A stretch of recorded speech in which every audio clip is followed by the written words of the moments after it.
guys, Matt here, and welcome back to another episode of Matthew Landon, the Techno Man. In today's episode, I'm going to be showing you guys here the MacBook Air 11.6-inch device from 2012. Now you might be wondering to yourself, why is this so, well, usable? Or why have I bought it in the first place? In the end, the MacBook Air, which I have here, has got a decent, respectful Core i5 processor with 4 gigs of RAM. Pretty impressive. This is also running the latest version of macOS Mojave, which I think, for this little guy, is pretty impressive. The computer did come super dusty, and the charger as well needed a light clean, but once we were up and running, it was brilliant. Now of course, when it comes to cleaning the MacBook, there are some very important procedures that must be followed in order to keep your MacBook working correctly. Now this machine is a bit scratched and a bit dirty, however with a bit of a deep cleaning and a bit of a tender loving care, we should be able to get this up and running. So when it comes to cleaning your MacBook, simply the first thing and the most important procedure is to go ahead and shut your MacBook down.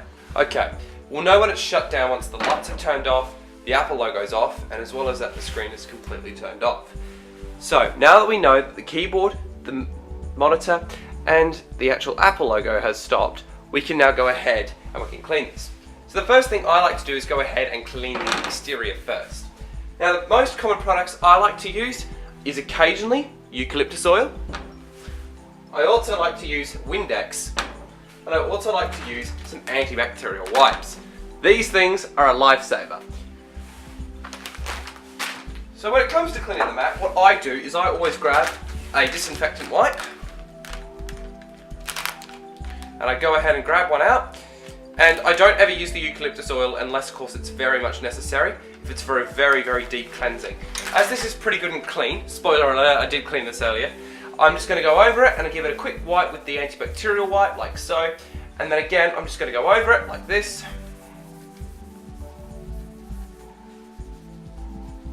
And go right into the Apple logo, like so. Now I am also going to use a special cloth, and I'm just going to go over it and wipe it with it. I have special cloths for cleaning computers with, and there's honestly some people clean the devices wrong, and that's where a lot of people do tend to go wrong with them. Okay, next thing, flip the computer over.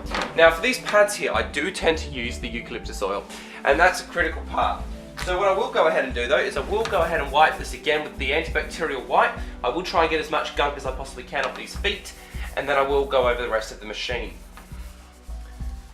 Now if I did have my screwdriver, I would go ahead and screw these all in, but I don't unfortunately, because it's at work stupidly. So I'm just going to go over all of this again and give it a quick cleanse. Like so. Alright, cool. Now for this, I will also use cotton buds or earbuds. And the reason I use those is so I can really get into the part of the MacBook. I don't ever put it onto a piece of paper towel and spread it so. And speaking of which, I also do use paper towel a bit as well when needed, but honestly, that's only if you're doing some really advanced cleaning again. So I'm just going to go over it all like so, and just see if we can get any gunk off these pads. I'll just let that settle in for a minute. Again, don't need much on it. Try and avoid getting it in you can with the MacBook, because as you can see, it makes a huge bloody difference. And honestly, if you start doing it, it does get in the way a bit. So we'll go ahead and we'll go over all of these.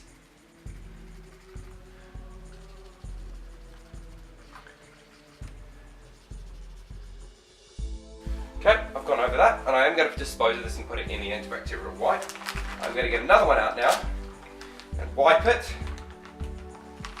with another antibacterial wipe, and get rid of all of the chemicals off the eucalyptus oil, because this has some good effects, but also some nasty effects as well.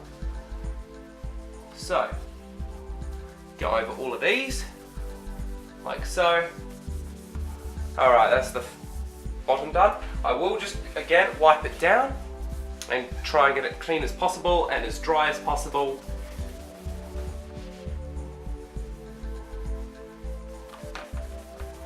Like so. And again, apology for the audio, I haven't got the external mic down here. I'm just trying to do this quickly and methodically. So again, there is a little bit of a dent here, but hopefully with a bit of, tender love and care, I can get that fixed. Now the next thing that comes to the screen, now there's several methods that I use, but I like to use, again, my custom rags that I use for cleaning. and then you can get all different types. I'll link some in the description. And all I do is I get some Windex. Now I know that sounds weird, but Windex is actually a very good cleaning solution for them, as long as you spray it onto the cloth and not onto the actual screen itself. And then just a few simple wipes. Again, and then you'll start seeing a few streaky marks, so then I like to just tip it upside down, put it under direct light, and do it in one particular jerking, well, not a jerky motion, but just in particular a one-way motion, just from side to side, and hopefully, if I look under the light, which I apologise because you probably can't see, it is looking a little bit fingerprinty, so we'll just keep going over it. I'm happy with that. Cool. Now what we're going to go ahead and do is I will go ahead and just put a little bit more of the the Windex on here, and just see if we can go ahead and clean off all of the marks here on the Mac here. And then what we're going to go ahead and do is to clean these, I just go over it quickly, real quickly, and don't try and put any dust or anything like that in. If I had my compressed air I would use it, but unfortunately I ran out, so it's a problem. What I will go ahead and do is I have got paper towels on me, so what I will do is if I have got the disinfectant, grab a little bit of Ajax here, and hopefully you guys are still seeing everything in shot, is I just grab a bit of paper towel, and then spray a little bit of Ajax, which I'm going to do off because I just don't want it to, well, that's if it's even going to work.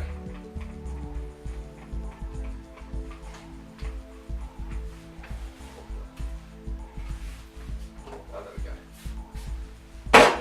Helps if I actually open it up. So I'm just going to dampen that on here. And all I'm going to do is just quickly go over it again. Nice and methodically, just a little bit, you know, just roughly, and then I go in a little bit more with all of the keys like so. Give it a bit of a clean up here, and as you can see, looking nice. Now before we finish, I will go ahead and wipe any of the moisture off the keyboard. That's where a lot of people go wrong, and then the keyboard can start randomly stopping, as I've discovered. So that's all clean now and checked. I'm happy with that. Now we've done a post clean, so all we're going to now do is just make sure it turns on. As you can hear, the startup chime just came on. We're going to check that all the lights are displaying, and then after we're going to check every single key works, including the tab, caps, shift, enter, return, and then all of our other ones here. I'm going to secretly put my password in. Okay, cool, and as you can see, it's loading really fast. I mean, this has got an SSD in it. The 2012, the SSD I think is pretty impressive.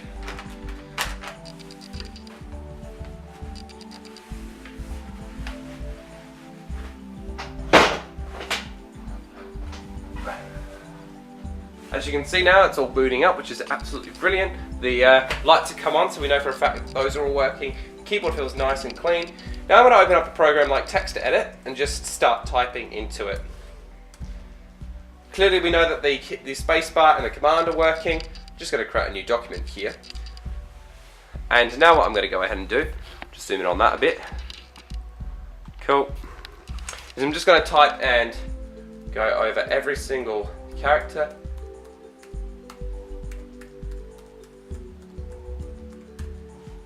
Enter's working, Shift is working, and the Mac obviously here for some weird reason it's got the scrolly wheel of death for some weird reason. Oh, it's because it's apparently got a low battery, but it doesn't. I think it's just because I'm starting up so many programs on here. It does this every time. Every other time it just works absolutely fine, but generally it does feel good. Actually I might just use Word. This is not going to be put in here. Oh, here we go, it's just started to respond. I think it's just more I'm overloading it, so that one works. Caps lock light is coming on. Tab's working. Oh, Word's coming up. Yep, all numbers and all text is working, so we'll Command Q out of all of that. And yeah, then we go. We're going to go back here like so, and as you can see, it's all working absolutely fine. We'll pull up the application manager. Sorry.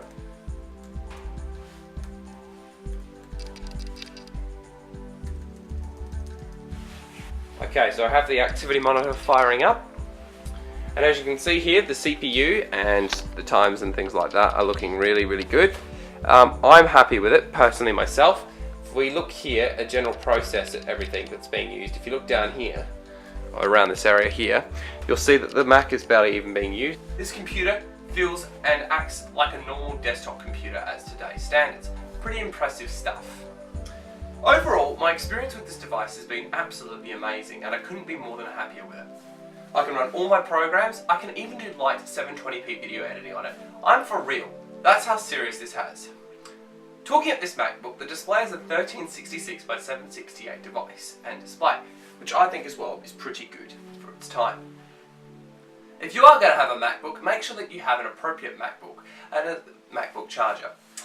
You'll also need to make sure that you have the latest software updates as well, in case anything does go wrong. Personally for me, this device is absolutely brilliant, but there is some setbacks that I personally feel would be great. For example, on the side here, you'll notice that there isn't a SD card reader, neither is there, no, I'll tell a big fat lie. The only difference is between this one and my main MacBook is that there is an SD card reader. But also, I would like to also see that they, try and make the keyboard a little bigger and maybe the trackpad a little smaller. But personally for me, to type on this, it's absolutely amazing. And of course, it has the backlit keyboard as well, which I think is absolutely brilliant in the dark. Let me show you for a second. And of course, in the dark, it does, well, you probably can't see it on camera, but it does glow, which I think is pretty cool. And all the cameras are going to have to readjust and, do their exposure again. So again, when it comes to transportation and the design, MacBooks are honestly the most amazing design when it comes to computers. Software, on the other hand, as well, is brilliant as well. In fact, my main Mac, which is my MacBook Air 13, which has got its lid closed here, is also, believe it or not, the same one as this, just in a different screen size. This is a 2012 MacBook Air 13, and it still runs the latest version of Mojave, and I can do 1080p editing on it. Pretty impressive stuff. The only downside to buying eBay used systems is that, well, one, you sometimes don't know what you're getting, and two, they might not come with a power adapter. Fortunate enough, in both my cases, I was rest assured with this that there was a 30-day guarantee if anything I didn't particularly like about this device wasn't there. On top of that as well, the installer did not pre-install macOS Mojave. So I'm going ahead now and installing macOS Mojave. And the reason for that is, well, actually, believe it or not, the seller actually just did not put an operating system on it at all. And he said that apparently it was loaded with Mojave. So again, I'm very confused as to why it wasn't installed. So I've gone ahead and I've created an installer and I've now got it booted up. The battery's already charged, believe it or not, so I'm very surprised, so that's a good thing. And as well as that, the keyboard is feeling pretty good. It just needs a general clean. So far I have sort of gone ahead and started to clean this, but we're going to finish it in a minute. Regarding the trackpad, no issues too much, just needs a good general clean because there's a whole heap of muck and crap on there and this side, and then just a bit all over here, but we can clean that up. Regarding the back though, here it is a bit scratched, but again we can use a cover on that later and hide that all up. So we're going to be about 6 more minutes and then we'll get back to it. Now being me, of course, I know how to do that, but for other users who buy this device would have no clue. So in the end I almost thought, should I just contact the seller and maybe get a refund for it? In the end I didn't want to go down that pathway. In the end I bought this Mac for $215 and it was well worth the spend. And this honestly outflies my old ThinkPad, believe it or not. So I absolutely enjoy it and it's pretty impressive. If you'd like to see other devices reviewed on this channel, please let me know in the comments section below. Hope you guys have enjoyed this video and I'll catch you in the next one.